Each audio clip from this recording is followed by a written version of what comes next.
ಚಿನ್ನಸ್ವಾಮಿ ಕ್ರೀಡಾಂಗಣದಲ್ಲಿ ಕಾಲ್ ತುಳಿತ ಆಯ್ತಲ್ಲ, ಅನೇಕ ಜನ ಪ್ರಾಣವನ್ನ ಕಳೆದುಕೊಂಡಿದ್ದಾರೆ. ಹಾಗೆ ಪ್ರಾಣ ಕಳೆದುಕೊಂಡವರ ಪಟ್ಟಿಯಲ್ಲಿ ಹಾಸನದ ಯುವಕ ಕೂಡ ಇದ್ದಾನೆ. ಮಣ್ಣಲ್ಲಿ ಮಣ್ಣಾಗಿದ್ದಾನೆ ಹಾಸನದ ಯುವಕ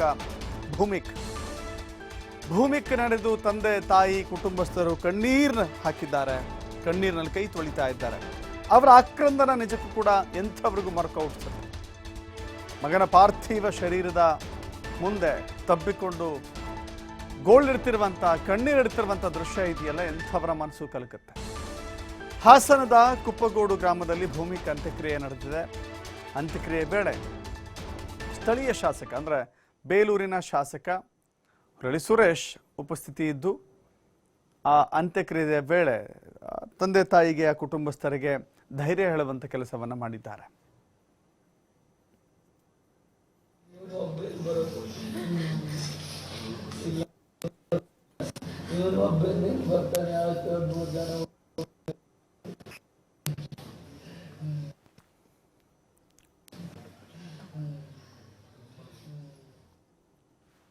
ಮತ್ತಷ್ಟು ಮಾಹಿತಿ ನಮ್ಮ ಪ್ರತಿನಿಧಿ ಪ್ರಕಾಶ್ ನೀಡುತ್ತಾರೆ. ನೇರ ಸಂಪರ್ಕದಲ್ಲಿ ಜಾಯ್ನ್ ಆಗ್ತಾ ಇದ್ದಾರೆ.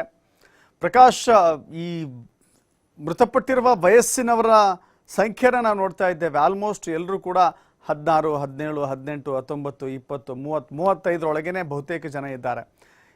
ಬದುಕಿ ಬಾಳ್ಬೇಕಾದಂಥ ಮಗ, ಭವಿಷ್ಯವನ್ನು ಕಟ್ಟಿಕೊಳ್ಬೇಕಾದಂಥ ಮಗ, ಪುತ್ರ ಶೋಕಂ ನಿರಂತರಂ ಅಂತಾರಲ್ಲ, ಹಾಗೆ ಅನಿಸ್ತಾ ಕಾಣಿಸುತ್ತೆ ಈ ಕುಟುಂಬದವರ ಗೋಳಾಟ ನೋಡಿದ್ರೆ. ಪ್ರಕಾಶ್, ದಶರಥ್, ಹಾಸನ ಜಿಲ್ಲೆ ಬೇಲೂರು ತಾಲೂಕಿನ ಕುಪ್ಪಗೋಡು ಗ್ರಾಮದ ಭೂಮಿಕ್ ನಿನ್ನೆ RCB ಆಟಗಾರರನ್ನ ನೋಡಲಿಕ್ಕೆ ಒಂದು ಕಡೆ ಆ ಹರ್ಷೋದ್ಗಾರವನ್ನು ಕಣ್ಣು ತುಂಬಿಕೊಳ್ಳೋದಕ್ಕೆ ಚಿನ್ನಸ್ವಾಮಿ ಕ್ರೀಡಾಂಗಣದ ಹತ್ರ ಹೋಗಿರ್ತಾರೆ. ಆದರೆ ದುರಾದೃಷ್ಟವಶಾತ್ ಕಾಲ್ತುಣಿತಕ್ಕೆ ಸಿಕ್ಕಿ ಆತ ಕೂಡ ಸೇರಿದಂತೆ ಸುಮಾರು 11 ಜನ ಸಾವನ್ನಪ್ಪಿರುವಂಥದ್ದು. ಕುಪ್ಪಗೋಡು ಗ್ರಾಮಕ್ಕೆ ಇವತ್ತು ಬೆಳಗಿನ ಜಾವ ಸುಮಾರು 4:15 ಪಾರ್ಥಿವ ಶರೀರವನ್ನು ಕೂಡ ನಿರಂತರವಾದಂತಹ ಶೋಕ ಮನೆಯಲ್ಲಿ ಮುಡುಗಟ್ಟಿತ್ತು. ಇದ್ದ ಒಬ್ಬ ಮಗನನ್ನು ಕೂಡ DT ಲಕ್ಷ್ಮಣ್ ಹಾಗೂ ಅವರ ಮಡದಿ ಮಗನನ್ನು ಕಳೆದುಕೊಂಡಿದ್ದಾರೆ. ಇನ್ನೊಂದು ಕಡೆ ಮನೆಯಲ್ಲಿದ್ದಂತಹ ಶ್ವಾನಗಳೇನಿದ್ದಾವೆ, ಆ ಶ್ವಾನಗಳು ಕೂಡ ಆ ಪಾರ್ಥಿವ ಶರೀರವನ್ನು ನೋಡಲಿಕ್ಕೆ ಬೆಂಗಳೂರಿಂದ ಬಂದಿದ್ದೋ. ಆ ಎಲ್ಲ ದೃಶ್ಯವನ್ನು ಕೂಡ ನೋಡ್ತಾ ಇದ್ರೆ ಕರುಳು ಚುರುಕಂತ ಇತ್ತು. ಯಾಕಂತಂದರೆ ಸಾಕಷ್ಟು ಒಂದು ರೀತಿ ಒಂದು ಕಡೆ ಆಕ್ರೋಶದ ಕಟ್ಟೆ ಹೊಡಿತಾ ಇತ್ತು, ಮತ್ತೊಂದು ಕಡೆ ಸಾಕಷ್ಟು ನೋವು ಗೋಳಾಟವನ್ನು ಕುಪ್ಪಗೋಡು ಗ್ರಾಮದಲ್ಲಿ ನೋಡಲಿಕ್ಕೆ ಆಗ್ತಾ ಇರಲಿಲ್ಲ. ಶ್ರೇಯಸ್ ಪಟೇಲ್ ಕೂಡ ಬರ್ತಾರೆ, ಪಾರ್ಥಿವ ಶರೀರದ ಅಂತಿಮ ದರ್ಶನ ಪಡಿತಾರೆ. ಅಲ್ಲಿನ ಸ್ಥಳೀಯ ಶಾಸಕರು ಉಲ್ಲಳ್ಳಿ ಸುರೇಶ್ ಅವರು ಕೂಡ ಬರ್ತಾರೆ, ಅಂತಿಮ ದರ್ಶನವನ್ನು ಕೂಡ ಪಡಿತಾರೆ. ಎಲ್ಲವೂ ಒಂದು ಕಡೆ ಆದರೆ ಸರ್ಕಾರದ ಮೇಲೆ ನಿರಂತರವಾಗಿ ಆತ ತನ್ನ ನೋವನ್ನು ಕೂಡ ಹೊರಹಾಕಿರುವಂಥದ್ದು. ಅಂದರೆ ಇದು ಸಾವಲ್ಲ, ಸಾವಿಗೆ ಬದಲಾಗಿ ನನ್ನ ಮಗನನ್ನು ಕೊಲೆ ಮಾಡಲಾಗಿದೆ, ಸರ್ಕಾರ ಸಂಪೂರ್ಣವಾಗಿ ಇಂಟೆಲಿಜೆನ್ಸಿ ಫೇಲ್ಯೂರ್ ಕೂಡ ಆಗಿದೆ.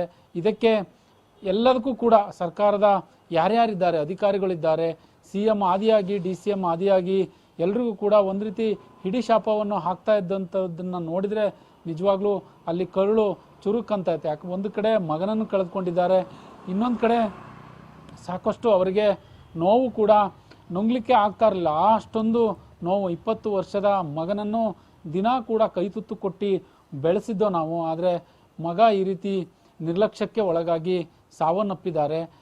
ಈ ರೀತಿಯ ಗೋಳು ನಿಮಗೆ ಬರಲ್ವಾ ಅನ್ನುವ ಪ್ರಶ್ನೆಯನ್ನು ಕೂಡ ಸಾಕಷ್ಟು ಅಲ್ಲಿ ಮಾಧ್ಯಮಗಳ ಜೊತೆ DT ಲಕ್ಷ್ಮಣ್ ಏನಿದ್ದಾರೆ ಅವರು ಮಾಡಿದ್ದು. ಒಟ್ಟಾರೆ ಇವತ್ತು ಹಿಂದೂ ಸಂಪ್ರದಾಯದಂತೆ ಏನು ಭೂಮಿಕ್ ಏನಿದ್ದಾನೆ ಆತನನ್ನು ಪಾರ್ಥಿವ ಶರೀರದ ಅಂತ್ಯಕ್ರಿಯೆ ಆಗುತ್ತೆ. ತಾಲೂಕು ಪೊಲೀಸ್ ಇಲಾಖೆ ಸಾಕಷ್ಟು ಅಲ್ಲಿ ಸಜ್ಜುಗೊಂಡು ಎಲ್ಲವನ್ನು ಕೂಡ ವ್ಯವಸ್ಥಿತವಾಗಿ ಮಾಡಿ ಅಂತ್ಯಕ್ರಿಯೆಯಲ್ಲಿ ಎಲ್ಲರೂ ಕೂಡ ಪಾಲ್ಗೊಳ್ತಾರೆ. ಇನ್ನೊಂದು ಕಡೆ ಸಾಕಷ್ಟು ನೋವು ಆ ಮನೆಯಲ್ಲಿ ಕಾಡಲಾರಂಭಿಸಿದೆ. ಒಂದು ಕಡೆ ತಾಯಿಯ ನರಳಾಟ, ಇನ್ನೊಂದು ಕಡೆ ತಂದೆಯ ನರಳಾಟ. ಒಬ್ಬ ಮಗನನ್ನು ಕಳೆದುಕೊಂಡಂತಹ ನೋವು ಯಾರಿಗೂ ಬೇಡ ಈ ಸಂಕಟ ಅನ್ನುವ ಪರಿಸ್ಥಿತಿ ಅಲ್ಲಿನ ನೋಡಿದಂತಹ ದೃಶ್ಯಗಳು ಆ ರೀತಿ ಹಾಗೆ ಅನ್ನಿಸ್ತಾ ಇದ್ದವು. ಜೊತೆಗೆ ಅವರ ಸಂಬಂಧಿಕರು ಕೂಡ ಸಾಕಷ್ಟು ನೋವನ್ನು ಕೂಡ ಹೇಳ್ತಾ ಇದ್ರು. Dasharath, yes, thank you Prakash ನಿಮ್ಮೆಲ್ಲ ಮಾಹಿತಿಗೆ.